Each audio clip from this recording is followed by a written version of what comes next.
ये कहानी है दो अनाथ बहनों की, जिनकी सीधी साधी जिंदगी में एक असाधारण मोड़ आने वाला था।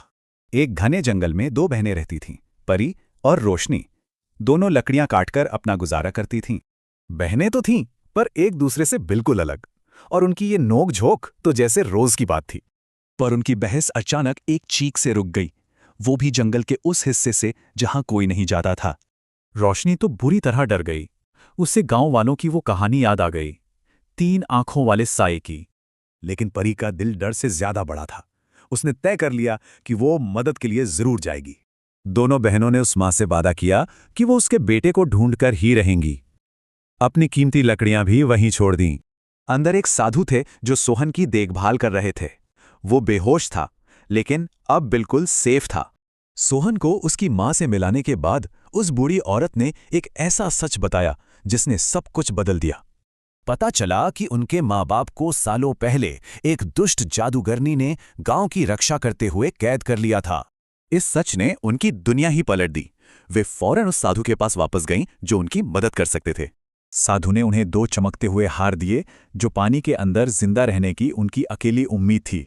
साधु ने समझाया कि हार की शक्ति उनके प्यार और हिम्मत से जुड़ी है। विश्वास टूटा तो सब खत्म। अपनी कुल्हाड़ियां थामे दोनों बहनों ने उस खतरनाक खूनी तालाब में छलांग लगा दी। वो महल दिखने में तो जन्नत जैसा था, पर उसकी दीवारों में बुराई की सड़ान छिपी हुई थी। और जैसे ही उन्हें पिंजरे में कैद अपने माँ बाप दिखे, दुष्ट जादूगरनी जलमाया उनके सामने आ गई। डर के बावजूद दोनों बहनें डटी रहीं। अपने माँ बाप के लिए उनका प्यार ही उनकी सबसे बड़ी हिम्मत था। साधु की बात याद आते ही उन्होंने हार से अपनी कुल्हाड़ियों को छुआ और उनमें सुनहरी शक्ति भर गई। दोनों ने मिलकर जादूगरनी की छड़ी पर हमला किया। एक जोरदार धमाका हुआ और महल की नींव हिल गई। जल माया पत्थर बन गई और बुराई का अंत हुआ। सालों बाद वो परिवार फिर से एक हो गया।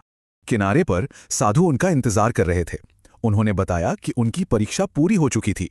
तभी माहौल को हल्का करते हुए रोशनी ने अपनी जेब से कुछ सोने के सिक्के निकाले और पूरा परिवार हंस पड़ा।